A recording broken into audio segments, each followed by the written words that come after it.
Hello and welcome to Moderate Fantasy Guidance, a podcast about pop culture and the world around it. I'm Nick. And I'm Alistair.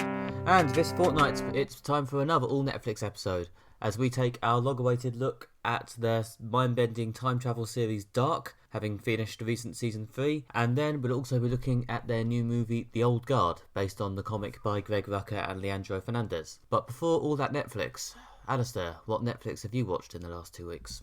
Well, I have been watching a show that's on Netflix, although I don't think it's made by Netflix. That'll probably keep the sponsorship checks coming, it's fine. I think so, yeah. It's definitely something that's only really available in the UK via Netflix. So I've been watching a Russian sci-fi show called Better Than Us, which is sort of set in near-future Russia, where the concept is that there's robots are kind of widely available and used a lot throughout domestic life and work, and there's various sort of industrial robots that look fairly non-human that people help in the workplace, but then there's also these kind of high-end, very human resembling home help androids. And the plot follows a sort of fairly normal setup. There's a divorced dad who's worried about losing his kids when his wife's moving to Australia, who inadvertently ends up taking in what he thinks is just a regular home help robot, but is actually some sort of mysterious robot that seems to have escaped from the big company that makes the robots. Obviously, I'm still quite early in the show, so there's a sense of mystery over what the deal about this escaped robot is. It's quite an intriguing mystery. Interesting to see where it goes. It's sort of implied that the robot may be a psychopath and has killed several people, or was harbouring some kind of dark secret, although I'm hoping it turns out to be more complicated than that. It's more than just the robot is actually evil. But yeah, there's an interesting mystery. Yeah, it's a well-done show. There's quite a lot of, subplots involving a group of political activists who are sort of anti-robots and are attacking people with the sort of home help robots, or people who are having sort of romantic relationships with their robots. There's some sort of underground hacker subplot going on. I'd recommend it. It's a good show if you like, shows that do the whole what if robots were alive, sort of vibe, this whole sort of questioning humanity thing. I mean, the show begins with quotes from Asimov's 3 Laws of Robotics, so it's obviously very influenced by a lot of classic robot and artificial intelligence-based sci-fi. But yeah, it's an interesting show. Yeah, I had no idea this existed. Is this going to be the new Dark? Is everyone going to be talking about this in a year or two? Possibly. I think it's a few years old, so it may just be something that was, less popular. I found this because after watching Dark, Netflix puts the sort of categories, and there's always like classic British comedies.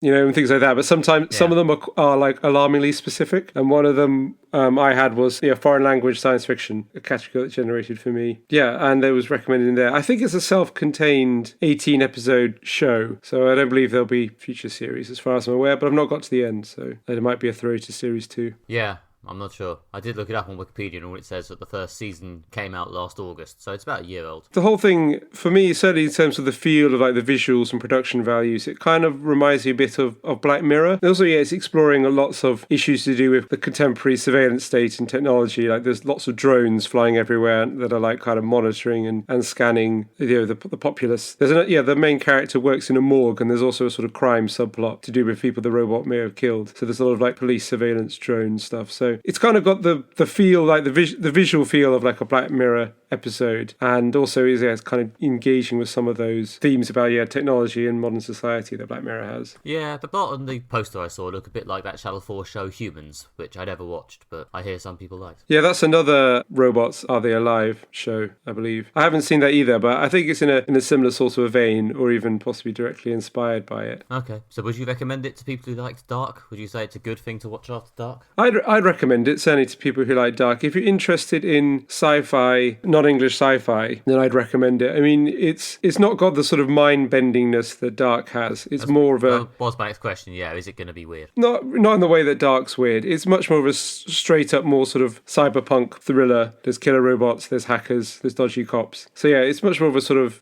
straight-up cyberpunk show. But without wanting to spoil too much of my Dark comments, Dark feels sort of fresher because it's, at least for me, because it's a non-English language take on the time travel trope. And Better Than Us feels sort of fresher than yet another, American sci-fi channel show about robots. This kind of feels fresher and more original because it's a different culture and a different language. If you're kind of just getting bored of the same old sci-fi channel sci-fi shows and wanting to look at what other countries offer, then both Dark and Better Than Us are things I can recommend. Okay, I've got quite a long to-do list. I kept meaning to watch Humans, actually, the Channel 4 one. I think that's on Netflix as well. Yeah, I've been meaning to watch that as well, actually. It had a lot lot of good reviews. Yeah, I do enjoy shows that kind of tackle these issues like, are robots really people? At what point do they sort of cross that line? To be fair, although you kept mentioning Black Mirror, I have not yet even watched the most recent season of that. I'm a bit behind on my dystopian robo-fiction. Yeah, I'm also behind them on Black Mirror. The most recent series just really didn't appeal. I'm not sure if it's just kind of gone on so long it's become tired. Although the Choose Your Own Adventure Bandersnatch sort of film they did was really, really good. Yeah, no, I really like that. I mostly quite liked the actual last series I watched. They completely failed to appeal to me somehow with the most recent season. It's only 3 episodes as well, so that's how unappealing it is, / how lazy I am. I guess I'll watch it at some point. It's on the list, but there's a lot of stuff to do. Now that I've discovered that Netflix has got like a huge inventory of non-English language sci-fi. I mean, I found a forum that listed like about kind of 10 different shows that are worth checking out. Well, that'll keep you busy for a while. Let me know if you think any of them are going to take off to a dark degree. We'll use them in the recommendation section of the podcast. Yeah. Anyway, speaking of the recommendation section of the podcast, Nick, what Netflix have you been watching in the last 2 weeks? Actually, not Netflix, so we're going to have to send the money back. But yeah, I've been watching another thing which, again, to draw a comparison with Dark, is something I think I've said on here that I've been getting around to watching for a while. I watched the first season of Succession, the HBO drama about awful rich people who I think are meant to be vague analogues to the Murdochs or similar media dynasties, which airs on Sky Atlantic in Britain. So yeah, this is about a large media dynasty where the aging patriarch has had some health issues, but he isn't actually dead yet. Brian Cox is a presence in this show as the increasingly ill and increasingly twatty patriarch of the family, but his mortality has recently been exposed, so the struggle is starting to pick up among his children about who will succeed him. Yeah, and that's basically it. It's a bunch of rich people being assholes. It's by Jesse Armstrong, who is one of the creators of Peep Show, sort of continuing the vague thread from Veep and Avenue 5 of creatives from that area of sort of British comedy being pulled over to HBO to make dramas, and I'm guessing being given access to a lot more money to do so, as Succession is a luxurious looking show. I guess you've kind of got to be if you're doing this sort of satire of the uber rich thing. It's very much all about the luxurious production values, long lingering shots of people walking around in amazing houses that drag on a bit too long just to make it clear that the point the show is actually making is that this is, decadent and awful. It's a show about twats being twats. There's a sort of comparison to Game of Thrones you could draw. It's a bit like Game of Thrones, except with the few sympathetic characters removed, so it's basically entirely about the inner workings of the Lannisters, and the visually exciting bits with the dragons also aren't in it. It's just about people in suits in rooms being twats to each other, mostly. But much like Game of Thrones, there's some ambiguity, in the same way that it was possible to feel sympathy for Cersei, even though she was awful. It's possible to feel sympathy, or at least empathy, for a lot of the Succession characters, but they do usually still do something to remind you that they're a bit awful within an episode or so. And yeah, there's lots of good people being good. I particularly enjoyed Jeremy Strong as the main character, Sarah Snook as... In fact, all the people playing the kids are good. Sarah Snook as the daughter, Siobhan, and Kieran Culkin is in this actually as the youngest and snottiest and most obnoxious of the children. I think he's won awards for it actually. He's very good in this. Randomly, Matthew McFadden, who was the lead spy in the first 3 seasons of Spooks, who is someone I've sort of wanted to see on TV again basically ever since he left Spooks when I was at university. This is the first one of... It's either his first big TV role or just the first big TV role that I've bothered to watch. But either way, yeah. This is a very different role from serious spy Tom Quinn in Spooks, but it's a very enjoyable one. He, in some ways, gets to have... I don't know. I was going to say the most fun, but fun might be the wrong word. He's playing the fiancé of the dynasty's daughter, who doesn't come from quite as much money himself and is sort of always awkwardly trying to fit in by making sort of really overworked jokes. As you might be able to tell from that, there's a very sort of Peep Showy vibe to it sometimes. It is just very much about these people being awful to each other until they're sort of destroyed. You can sometimes relate to their sort of sincere striving to achieve something, even if it's just to please daddy or make money. But they all just suck, Yeah, I watched the first episode of this show last night, actually. So it's very fresh in the mind, and I think you're right that it is your summary of it, sort of Game of Thrones. If it was just the Lannisters being awful to each other, is a pretty apt description of the show. But yeah, the writing is really good, and it's really got that subtle dialogue where it really hinges on like kind of what people say or the tone or the context. Just the writing is really kind of top notch and really kind of portrays the characters. There's a bit in the first episode when the Matthew McFadden character is winding up a sort of younger great nephew of the patriarch, and he keeps on basically being nice, then being awful, then being nice, then being awful in like the same sort of monologue. And by the end you're worried like, what is this guy on? Is he actually trying to do friendly banter, or is he actually just trying to be a dick, or is he doing both, or just failing and being awkward? Yeah, it's very well written. Yeah, there's a lot of sort of, is ambiguous the right word? I don't know. Backhanded dialogue, maybe. There's a lot of times where someone will be nice to one of their fellow rich assholes, but you know that deep down it just means they hate them, or deep down it means they've just screwed them over. It's a very nuanced sort of ongoing build on the relationships. Yeah, the one note I actually had on Succession, or the closest I can come to a criticism really, is that I felt the first 2 episodes, so the ones you're currently in the middle of, Alistair, are maybe a bit slow at times. There's maybe a hint of draggy pilot syndrome, except it's kind of a 2-part pilot. I would say it didn't really kick off and fly for me till episode 3 or 4, but after that it's really, really good. Yeah, the first episode is kind of quite slow, but it's quite a wide cast of characters they've got to introduce and sort of set everything in motion. And I'm willing to forgive a slightly draggy pilot if it was very entertaining. I wasn't bored. Each character is introduced and so it's set up, and you get a sense of who they are. There's very good sort of escalating tension as you sort of wanted this sort of thing, as the accrued sort of awfulness piles up, and each person has more and more reasons to resent the other ones, and then it sort of explodes at the end of the season as you'd want. It's one of these things that very much just sort of slowly creeps up on you until you get to the final episode and you realise that they've all got this sort of massive arsenal of things to use against each other, or reasons to hate each other, or maybe reasons to be nice to each other. I don't know. It's very clever. It's very good. I can see why people keep saying this is the one. This is the one of the big current TV shows at the moment. I did see someone on Twitter musing out loud whether Succession was going to end up being one of the defining TV shows of our era.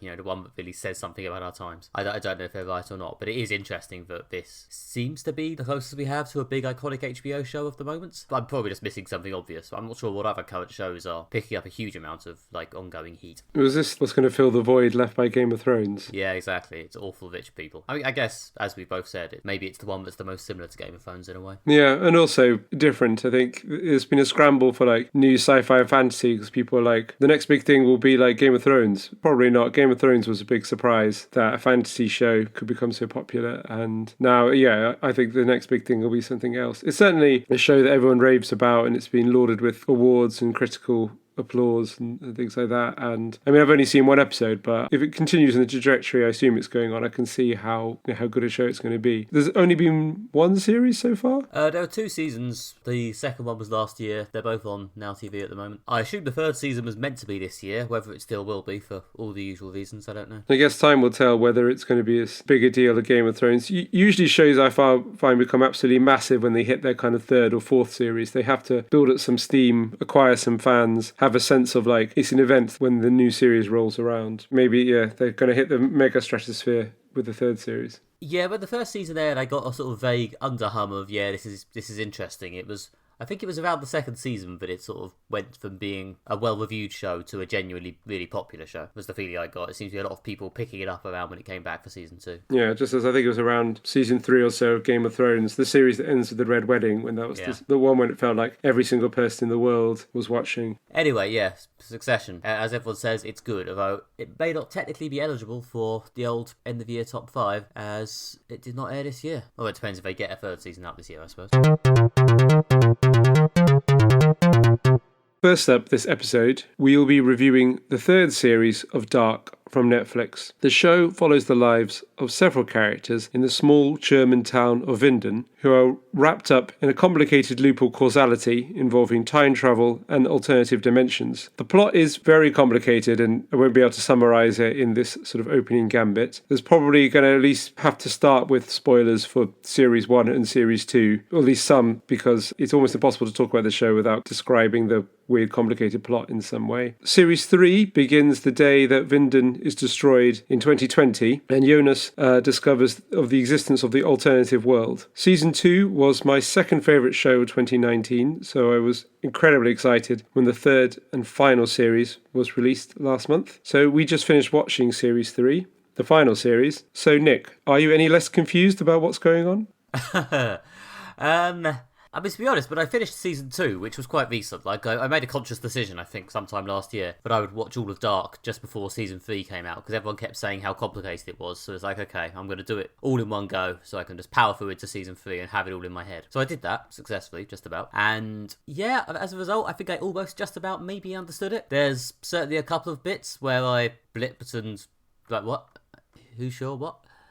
And there's at least one, like, plot relation or relationship between characters which I didn't really understand until I'd finished watching the show and gone and looked at some family tree diagrams. Always a good sign, I suppose, when you need a family tree diagram to be able to fully understand the show. And obviously Dark, because it's, a family tree that's been heavily inflected by time travel. There's a lot of lines in that family tree looping around each other and tying each other in knots, which is very much a plot element, I guess. The knot. Yeah, now it's all over. The fact it's come together coherently, and it has more or less come together coherently. Is coherently too kind a word? It has definitely all come together in a way that I can see how that wraps up the plot. There's a lot that's kept sort of off stage in true Dark style, and in particular, it is something that you will either think is very clever or will annoy you, or maybe I was just too stupid to realise it, I don't know. One of the biggest, most game-changing, most fundamental twists, that basically is the last 2 episodes, especially the last one, is kept obscured till the very, very end, like until those 2 episodes. Like, I might be wrong, and Alistair might be about to, well, actually be all the way into hell, but I don't think it was really possible to guess the things that happen in the final episode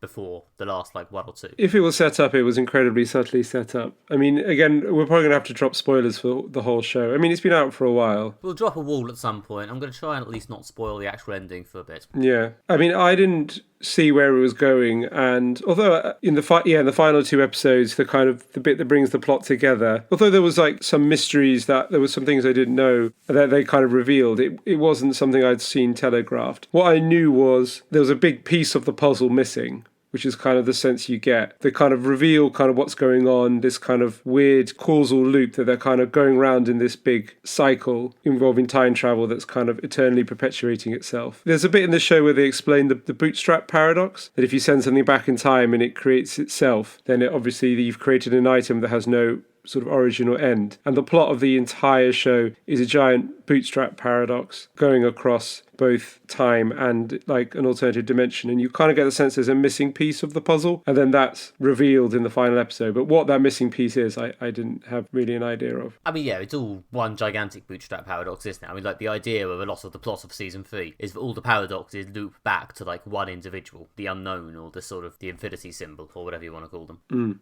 Who is revealed in the final season, and that's the sort of the point which if you pull at, the whole thing unties, which is why one of the mysterious factions in this show wants to kill that guy, and the other one wants to make sure he survives. Which is part of it, yeah. I mean, when they reveal the nature that it's kind of this double loop of a cycle going round and round between 2 alternative realities, so not only is it like a loop of causality flowing through time, because the show starts in Vinden in 2019, and then they discover there's this door in a mysterious cave that can time travel you to 33 years in the past, or 66 years in the past. And then in the most recent series, they reveal not only is there this kind of loop that goes through all these different time periods, it also brings in an alternative reality. And when they kind of lay it out, and I thought wow, that is mind-bendingly clever, how it loops around. And it does make the whole thing make more sense when you know that kind of this is just sort of loop of events going on forever, taking in time travel and interdimensional travel. I think the whole show is basically the process of sort of zooming in on this sort of,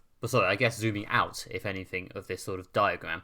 You start off with a few people in one corner of it, and then the more things go along, the bigger and wider a picture you start to get. And on the one hand, I think it might be possible to find it slightly slow and frustrating, the extent to which it is clearly just starting with a few people and then very slowly revealing more and more in this sort of very methodical episode by episode way. But I think it's the only way it actually forms an entertaining TV show, because the only way you actually care about this diagram reveal, is if you actually care about the characters who are involved in said diagram. So the fact that they actually spent ages in season 1 especially, I think a lot of the seriously complicated time travel stuff doesn't start till season 2. Yeah. In season 1 especially, they spend a lot of time, with the characters in the loop, making you aware of who they are and giving you some grounding in caring about them before they start throwing increasing numbers of long sci-fi speeches at them. Yeah. Yeah, that's basically what the show is, and it's the reason it works. Yeah, exactly. And the characters are really great and engaging. They really make you care about them, which is what I liked about the show. The first series is a relatively simple time travel concept. You can go from the present to the past, and some characters explore the past. And the show uses the sci-fi concept of time travel to explore the characterization. So you can kind of find out more about the characters by people time traveling into their past and seeing what they were like. So one of the things that's revealed early on, in 2019, there's a character who's a policeman and he's investigating mysterious disappearance of a child. Jonas travels back to 1987, meets the young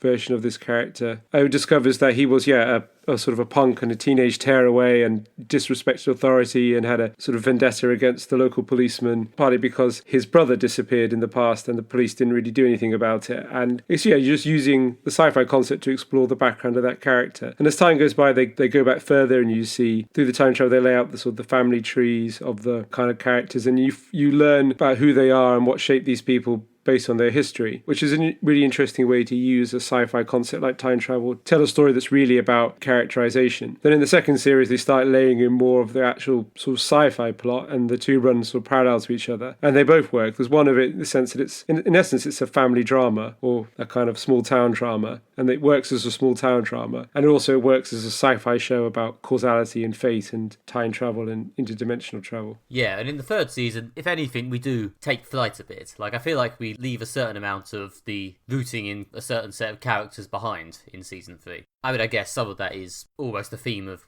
a sort of function of the plot, as there's an actual apocalypse at the end of season 2. So the fact that we're a bit more adrift in season 3, like it's about this sort of a few scattered survivors and a few sort of new characters who've been introduced as a result of this alternate universe conceit. Yeah, I don't know. Season 3 was a time when I occasionally felt I was being a bit overwhelmed by people giving mysterious speeches. Like, there's quite a lot of new concepts to introduce in Season 3. I'm still noodling loosely around exactly what they all are, but there are. And, yeah, I don't know. Sometimes I felt like the density of sci-fi was threatening to overwhelm the bits I was actually invested in. But I think they've just about done enough work in the previous seasons to keep me on the hook. Yeah, the show does have quite a lot of like long monologues about, fate and causality, and like we've been here before and we're on this loop. But what I like about the show is two things: is that there is enough of an explanation about what's going on so that you don't feel it's just deliberately confusing you. And in every episode, if you get to an episode that's got quite a lot of monologuing and kind of explanation bits, and you're worried like,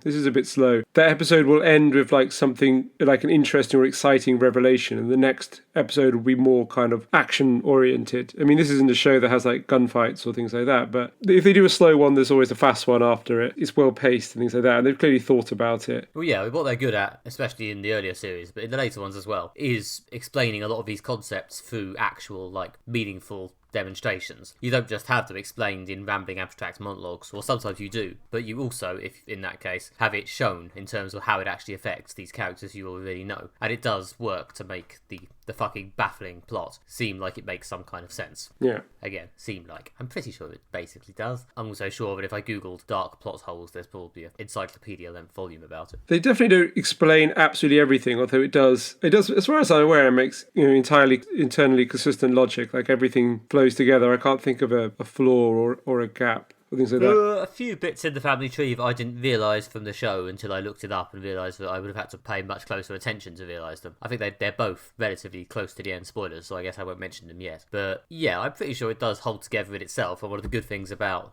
again, being vague, the actual final ending is that it does, I mean, the point of the show itself is that this reality is unstable and doesn't really make sense. Yeah. Yeah, the point is that reality is basically collapsing because of the extent of time travel bollocks that's happening. Yeah, and it's an aberration. These kind of two interwoven worlds exist. They shouldn't exist. And yeah, because time travel shouldn't be possible, interdimensional travel shouldn't be possible. The whole thing is a kind of a colossal mistake. Yeah, so, if someone on the internet says, I found a hole, I found a problem with the structure of this universe, and the show sort of refutes it. It's like, really, it's almost as if that was the plot.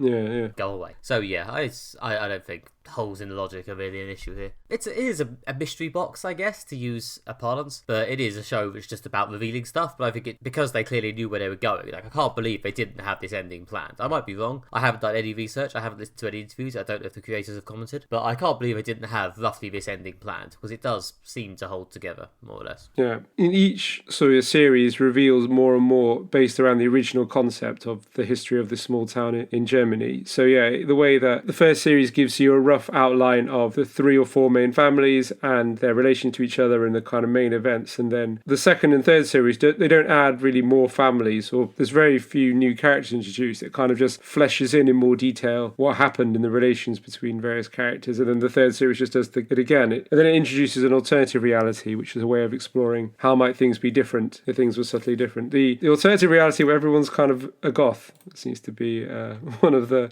Yeah, everyone has a lot more dramatic hair in this alternate reality, don't they? And everything's much darker, I guess, and it's the even sadder alternative reality. Which is interesting. I did like, though, what was quite a clever little thing I spotted was that a lot of the sets for the alternative reality are inverted, like everything's on the other side. So in the first episode of the first series pretty much begins with Jonas waking up in his bed in his house, and his bed's on the left-hand side of the room. If the camera was kind of positioned at the doorway on the left. And then this new series starts in the alternative reality with Marta waking up in her bedroom. In the alternative reality is Jonas's bedroom in our reality, but her bed is on the right-hand side and the room is like all the other way around. So it's like, we're in the other reality. Everything's on the other side of the frame. I thought it was just quite clever.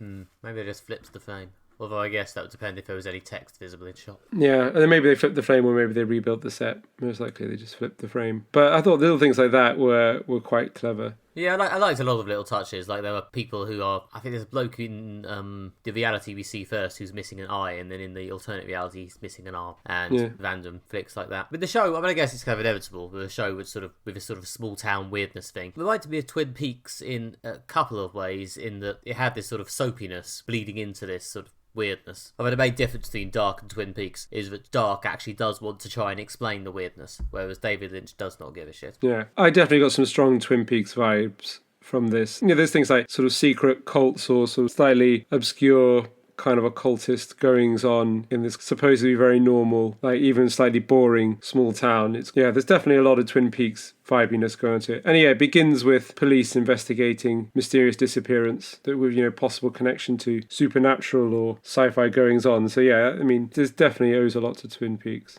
Yeah, plus the vague theme of the bad thing starting from nuclear power, which I think ended up being a big theme in Twin Peaks. Yes, yeah.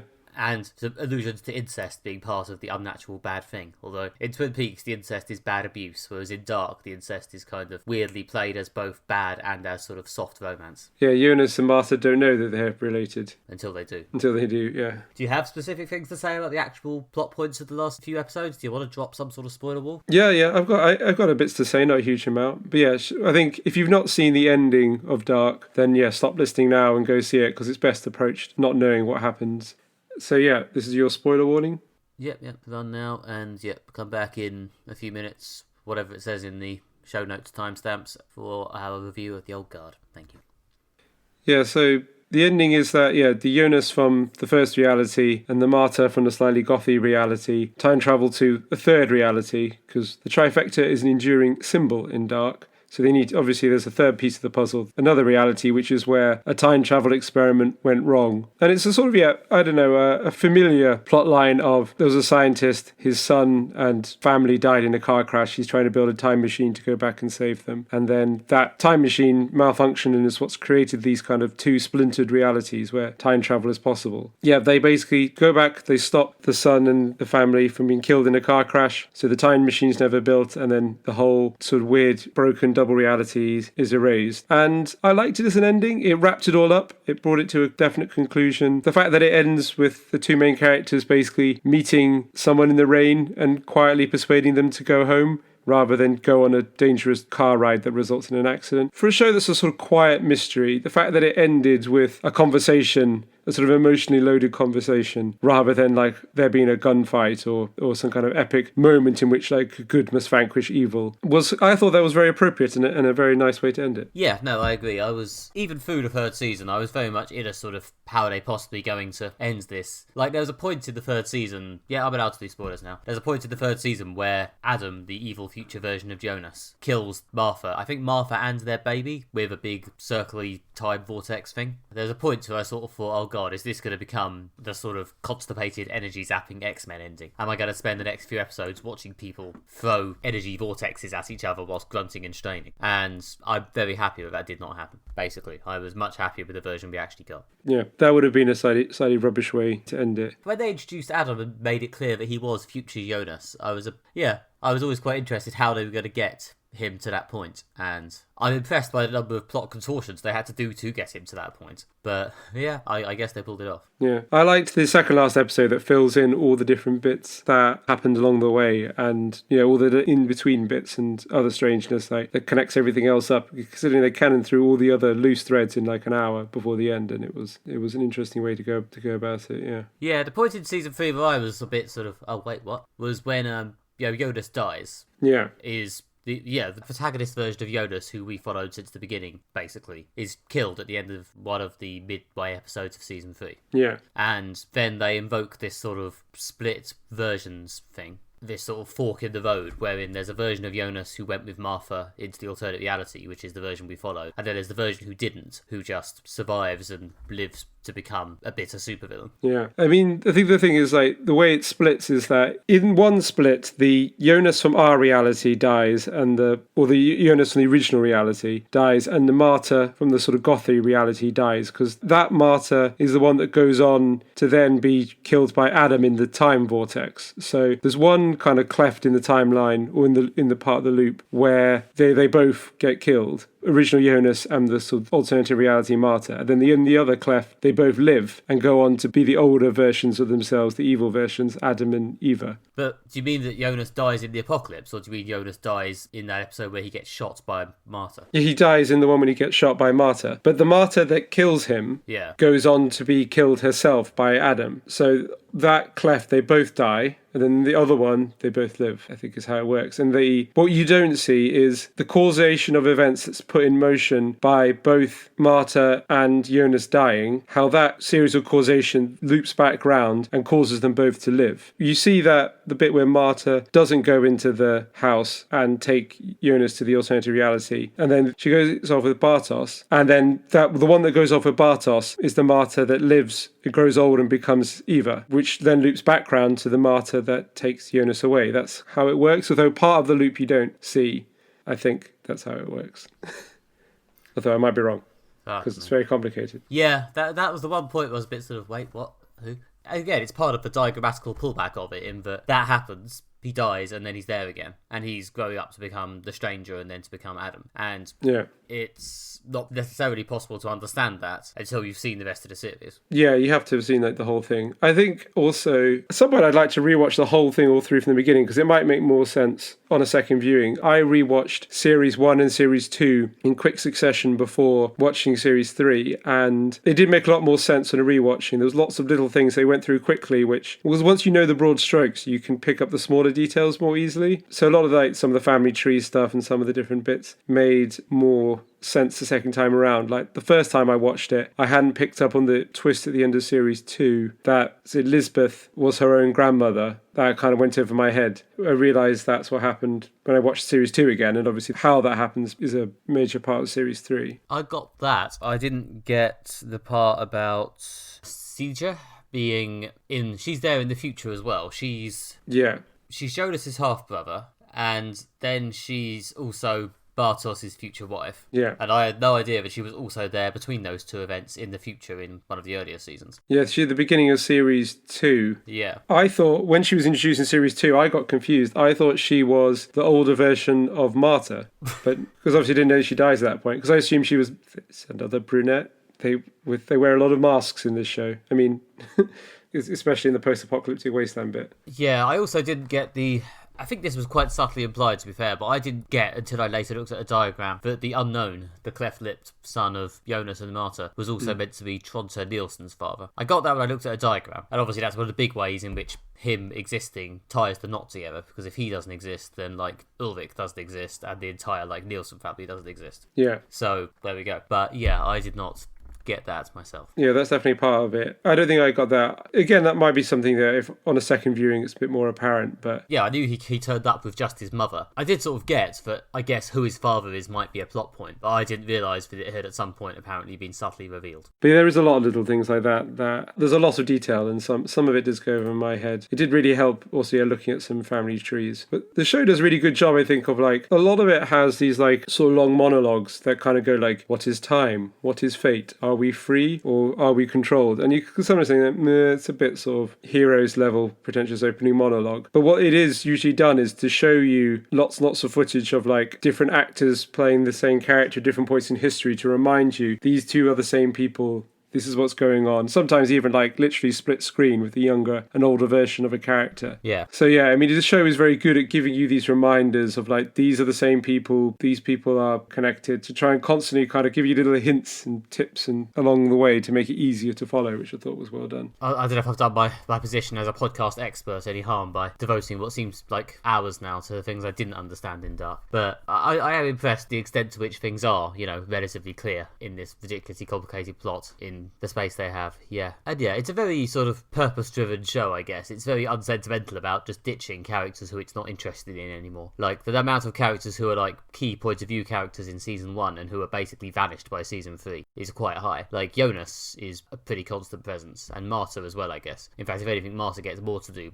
in season 3 than she did in both previous ones. But people like Ulrich and Hannah and Katerina get very little to do in season 3, comparatively. Yeah, well, their plots are sort of wrapped up. What I quite like about the show is that, Ulrich's story is told mainly through season 1 and a bit in season 2. They don't feel the need to like shoehorn in extra plot for the character. They feel like his story's been told, he could be in the background and linking up with other stories, but we don't feel the need to kind of keep this character at the fore. We'll move other characters up, which is what, again, some shows really go off the boil when you think like, that character's plot has been resolved. Why are they still around? Oh, they're popular, and the writers are forced to come up with something to do with them. An example of this is Scylla in Heroes, a character whose plot is completely resolved at the end of the first series, but for some reason had to be a constant presence throughout the entire thing. Yeah, there's a lot of shows which have, as you say, run themselves into the ground because they have somehow felt that they have to keep using certain characters or actors even when they've clearly run out of plot. But no, Dark is very much, as I said, very purpose-driven. It knows where it's going, and it discards characters as need be to get there. Yeah, there's very little Hannah in series 3, I think, because again, like, her plot had kind of been resolved. Yeah, and you say not a lot of Katerina, although the bit with Katerina being killed by her own mum in the past was particularly gruesome. Yeah, a lot of the times this show pulls back from being properly full grim, but that was one moment where they really went for it. Yeah, I like how they weaved it in with Hannah travelling back to the 1950s and discovering that Katerina's mum when she was young, I can't remember the mum's name, I do actually have, hang on, I've got the timeline here, I can make myself look really clever, except they don't have her family timeline on this website. Yeah, it was Katerina's mum, she messed in the abortion clinic, Yeah, she had an abortion. Yeah. In the 1950s, and then she kills her daughter in the 1980s, thinking that it's not her daughter, it's the ghost of the child she aborted. And then she goes home and, because she's an abusive parent, beats up the younger version of Katerina, the one from the 80s, and so then yells like, I should have killed you as well, and obviously she just did. Oh, the irony. That was a particularly cheerful few minutes, yeah. Yeah, and then also and that's the end of that character's story. Yeah, and then, of course, in the final episode, it all gets nullified anyway. Again, sort of vaguely reminds me of the ending of Twin Peaks: The Return. This sort of slipping in and out of reality and sort of vague sense that everything is just slightly unstable fiction anyway. Yeah. At first, I wasn't sure whether I was meant to read that as those characters being sort of imaginary, but no, it is meant to be that those characters did exist and then were destroyed. There is meant to be a sort of creation and destruction thing going on. Yeah, they're the characters that are untouched by the timeline, so they kind of, when everything's erased, they're the ones that are left. The show kind of erases its own existence. All the plot that you see over 3 series gets kind of deleted at the end, and that's kind of how they wrap it up, which is a final way of wrapping it up. There's really no way they could do any more. Yeah, I really liked the ending. I think it's a neat way of putting it all in. As I say, I'd be very curious to go back and rewatch and try and work out if there is any clues that, obviously the key to it all turns out to be that H.G. Tannhaus created the whole thing whilst trying to bring back his dead his dead children and grandchild. Yeah. And obviously H.G. Tannhaus has been a recurring figure throughout the series. But I don't think it's ever been... I mean, I guess it's something you've said about whodunit shows before, like, he's been there, and is there any reason for him to be there beyond being the person who done it? Like, what was his place in the plot, apart from occasionally fixing time machines? Yeah, I mean, that's it. He fixed the time machine, and But he was always very much outside the knot, I suppose. The central mess of characters. There are a few bits, like, there's a bit in Series 2 when Charlotte says, like, I think this all revolves around me. Yeah, and it sort of does, where it revolves around her adopted father. And as you were just saying, I literally just realised H.G. Tannhaus. It's a reference to H.G. Wells and the time machine. I actually did get that, but I forgot to say it first in the podcast and look clever. Oh well. Yeah. I only just realised now. he is a sort of periphery character. The thing about the show is there's a lot of characters, and because the way it loops, it's kind of looping them all together, bringing them all into this knot. I always was sitting there thinking, everyone gets connected in at some point. Like, in the second series, I kind of felt Charlotte seems a bit separate from the rest of this plot, and then like, oh yep, that's how she's looped in. And through the whole time I always felt H.G. Tannhaus, he's got to loop in some way. Yeah, there's got to be some connection. What is it? Oh, he's the kind of the linchpin of it all, or the prime mover. So I did also like it's his and the workshop that they're working in 1885 are like his grandfather's or something like that. That's another way it connects up. Yeah, they do meet his grandfather in the past, don't they? Is it his grandfather? Yeah.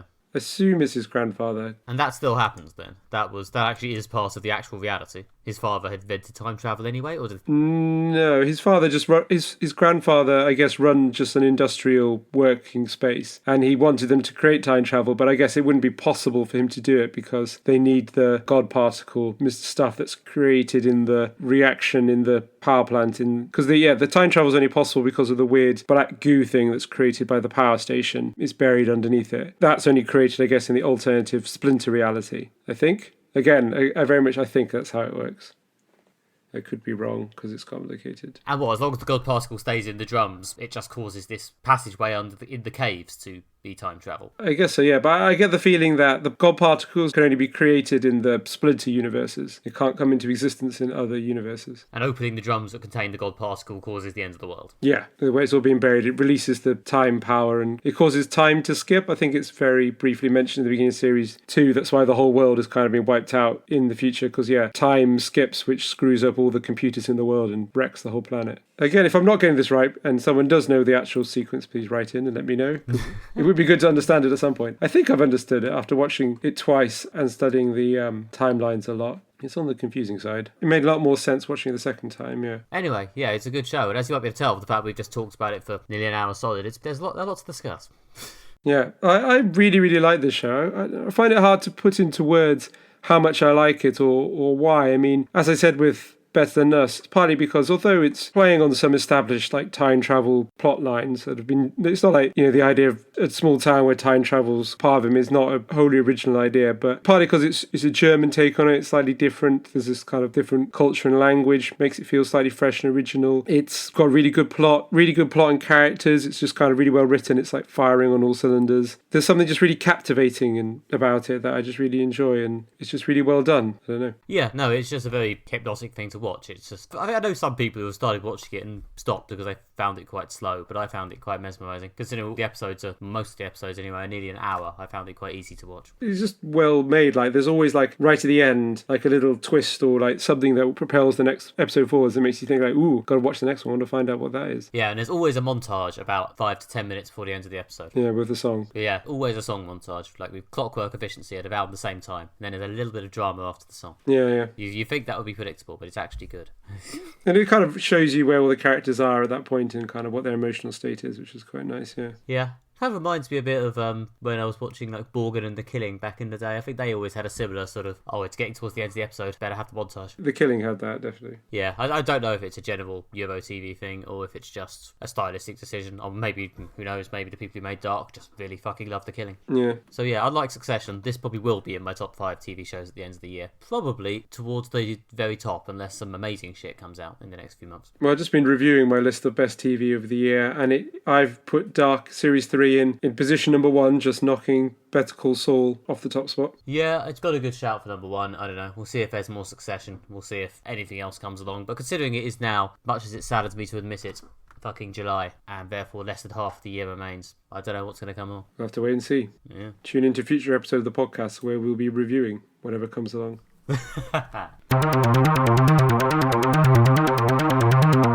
Next up, in this episode, we'll be reviewing Old Guard, a new film from Netflix based on the comic by Greg Rucka and Leandro Fernandez, which we reviewed in episode 34 of the podcast way back in April 2017. Remember those days?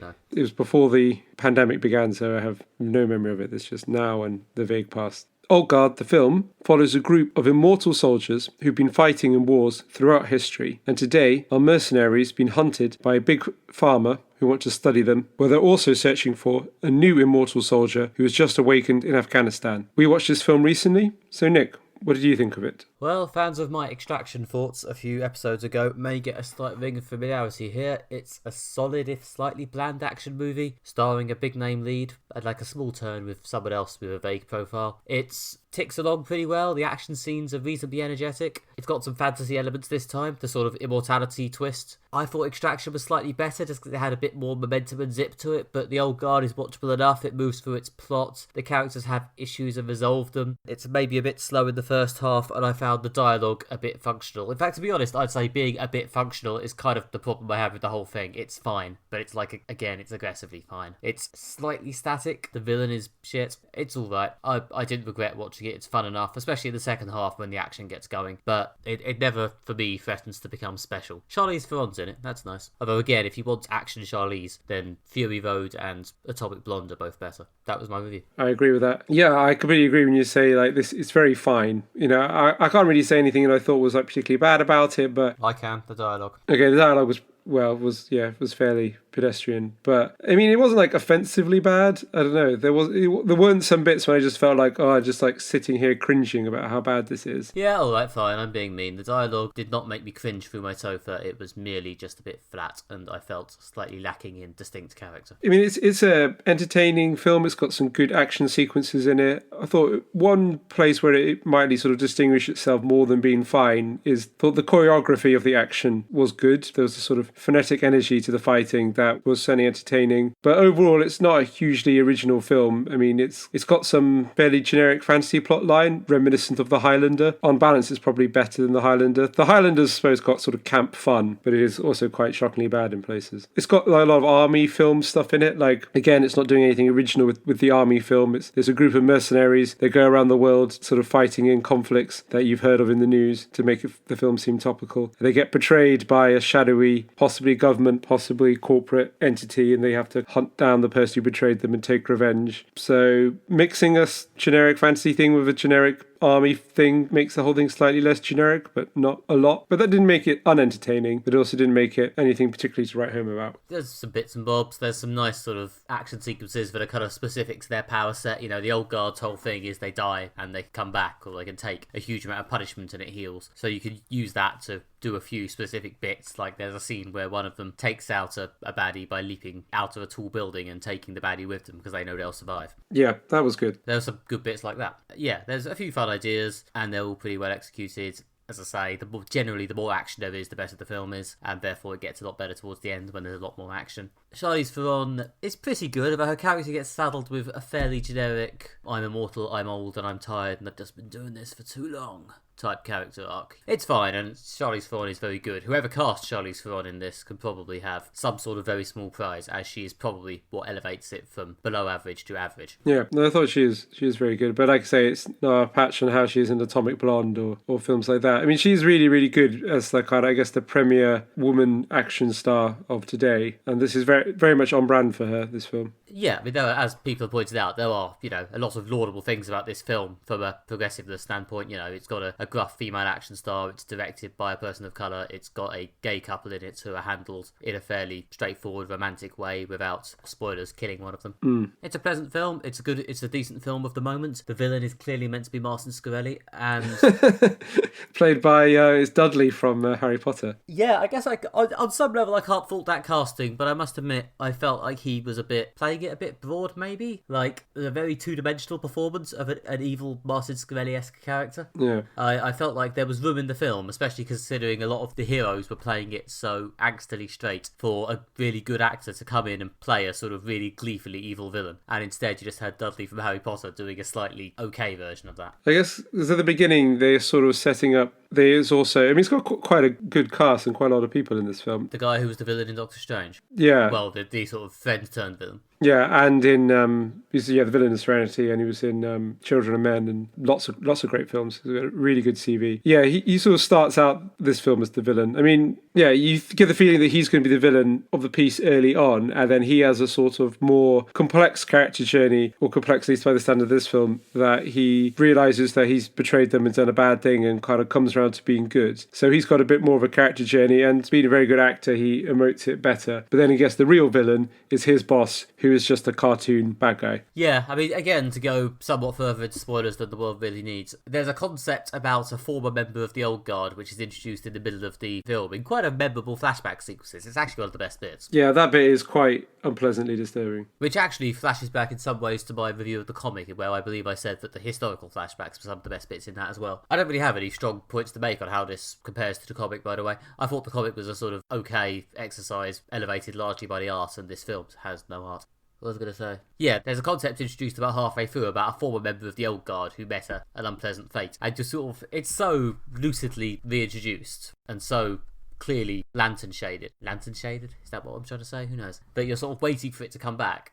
And it's especially galling because you get the feeling that character would be a really good villain. And instead the film has a really bad villain. There is a sort of next film spoiler tag at the end of this film, a sort of, a post-credits scene, I guess, although technically it's only not quite post-credits. But it's clearly tagged as being a sort of post-credits tag. And me and my partner, who I was watching this film with, basically turned to each other as soon as they went into this tag and said, okay, it's going to be that character making a comeback, isn't it? Because it's obvious that they've left that in for some reason. And we were both kind of waiting for her to come back during the actual film, but she didn't. So she's going to come back in the tag, and lo and behold. Yeah, as soon as they got to a bit that's like, oh, there's going to be a little bit on the end setting up a potential sequel, yeah, you kind of know exactly where it's going, which could be a good sequel. I would watch that. I would be interested to see that sequel. I would in some ways be interested to see a better, sort of more exciting screenplay, but yeah, I don't know, it's fine. As I say, if you want a sort of slightly generic Netflix action movie, I'd probably say watch Extraction first, but this too is basically fine. Yeah, I mean, my take on the comic is that, yeah, as what you said, is, or this adaptation of the comic is that the kind of historical flashback stuff is what really brought the comic, one of the things that made it kind of distinctive, and not just a sort of generic story about army people doing army things. But I can understand where the screenwriter, I guess, I think the screenwriter is actually Greg Rucka, isn't it? Yeah. I can understand where he's saying, like, right, it's a film, it's got to be shorter, they're not doing a TV version of this. They need to find a way to kind of compress it down, and obviously the obvious thing to do is less historical flashbacks, focus on the plot and the present, which is good to say, like, yeah, this is what people want, is like a story that's got momentum and, kind of consistency, not too many bits going off to the side. For example, yeah, like the film, this has been comparing to Highlander, which kind of stops in the middle of the film and just has like this huge chunk of flashback. There's just this big bit, like about 20 minutes in the middle of the film, that's like a different story that fills in all the flashback, and then the film resumes, and it's kind of very oddly paced. So yeah, I can understand they basically cut down the kind of historical asides, focus on the main plot, is what they did for this. I can see the sense in that, and it has, I mean, this film is not dull, and it's not confusing, and it's not badly paced, but it is, sometimes I do feel that was kind of the bits that I liked, the historical weaving in, and this film doesn't really have that as much. Yeah, I do remember the comic being slightly better and more interesting. Again, yeah, I guess they have slightly less space than they do with 5 issues of a comic. Part of me thinks this would almost have been better as the pilot to a TV show, if only because there's quite a lot of characters in it, and a lot of the ones who aren't Charlize Theron, I'm not sure get that much to do. No, actually, yeah. Rarely, I would say maybe this would benefit from being longer, because if you did it as a TV show, you could have more of the flashbacks as well, and find a way to weave them in to make it kind of work. In, if, say, each episode of the TV show, they took one character, kind of Orange is the New Black sort of style. They took each character and then had a flashback for that character, filling in their backstory for like each alongside their events in the present. Could work quite well in a sort of mini-series format. Yeah, I mean, I did come away kind of thinking it could have made a better TV show. Although I'm aware that if Netflix did this as a show, they would probably have done the exact plot that's in this film, except spread over 10 hour-long episodes, and it would probably have been interminable. So that's a very valid point. So yeah, this way may well have been better, to be honest. But yeah, this was alright, especially in an episode where I'm going from Succession to Dark to this. It is hard to pretend that this was as good as those first two things. No, exactly. It's fine if you want to watch it. And you say, yeah, there's lots of things that are laudable about it, from the casting to its treatment of LGBTQ characters. And, it is entertaining. I watched it on Sunday night, and it was a nice way to round up the weekend. But yeah, it's clearly not as good as some of the other stuff I've been watching recently, or almost anything else we discussed in this episode, apart from The Highlander. Which you only brought up as a comparison to this. Which some people I know really like. I just think is quite bad. But I get... Obviously, The Highlander is a film, so therefore I have no informed opinion. I mean, there's plenty of other good stuff you can watch before you're watching The Highlander, so don't worry about it. Okay, you're not going to use your recommendation power to force me to watch The Highlander. No, not unless we do this for ages and I've really run out of ideas. Okay, and that was this week's Moderate Fantasy Violence. Thank you for listening. As ever, you can find more from us on our website at moderatefantasyviolence.com, including short bits and pieces by, let's be honest, Alistair mostly, and the occasional deleted scene from our old episodes. And if you've particularly enjoyed it, then we warmly invite you to leave a nice review on iTunes or any other podcatcher that supports them, but iTunes seems to be the one people care about, because we believe it somehow helps other people find the show. Thank you. You can also follow us on Twitter, where we are at MFV Podcast, or you can find more from us on Facebook by searching for Moderate Fantasy Violence. You can find more from me on Twitter, where I'm at Alistair J.R. Ball, or you can find more of my writing at redtrainblog.com. And I've been Nick Bryant. You can find more about my general writing at nickbryant.com, and you can follow my intermittent searing hot takes at nickmb on Twitter. Again, as I keep saying, the more news about actual comics probably coming soon. In fact, I did post a preview panel from one of them the other day, so that's how close we are. Okay, and in the more relevant world of Moderate Fantasy Violence, next episode, just for a change, since we've been being a bit free and easy with the format lately, and because there was nothing coming up we felt a burning, stabbing need to cover, we're going to be going back to our old recommendations format and doing a recommendation each. So yeah, each one of us will get to recommend something to the other, and then next episode we'll be covering those things. And yep, since I'm narrating this segment, I believe I get to go first, and yes, this, unsurprisingly for me, is a comic, although maybe some surprisingness, it's not a comic by a British writer published in the late 90s, early 2000s. I've got a bit closer to present day because I found something I really think Alistair will enjoy. In fact, as I just commented before we started recording this bit, I may have used up my birthday present idea for him this year on this, so sorry for ruining your birthday. My recommendation for the next episode is the first volume of Zero, a comic written by Alish Kott and drawn by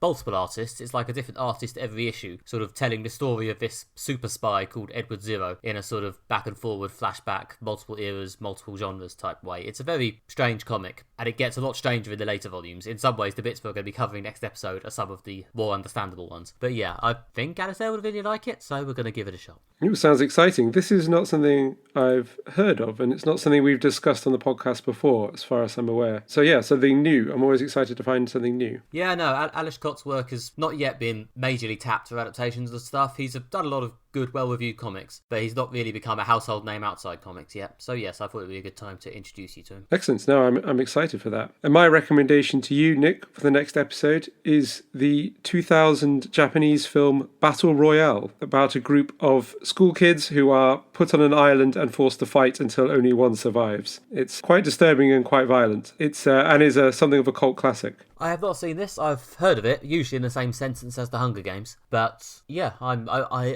interested to finally see it. I'm looking forward to seeing how messily they kill these kids. It's very much a predecessor to the Hunger Games. It's got a full 18 certificate, so it goes places the Hunger Games doesn't go. I'll just say that. I mean, that's worrying enough, because they killed a fair few kids in the Hunger Games. Yeah, you can find out how it compares in the next episode. Okay, cool. So yeah, we'll see you in 2 weeks for Zero and Battle Royale. Until then, thank you for listening. Bye. Bye-bye.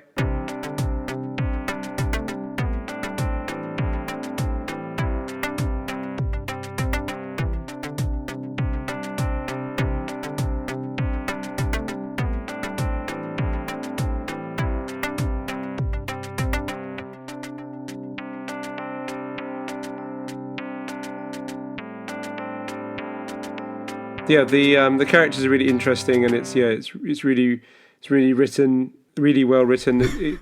It's got written? Yes. Sorry, it is written. I can confirm it's written. It is written.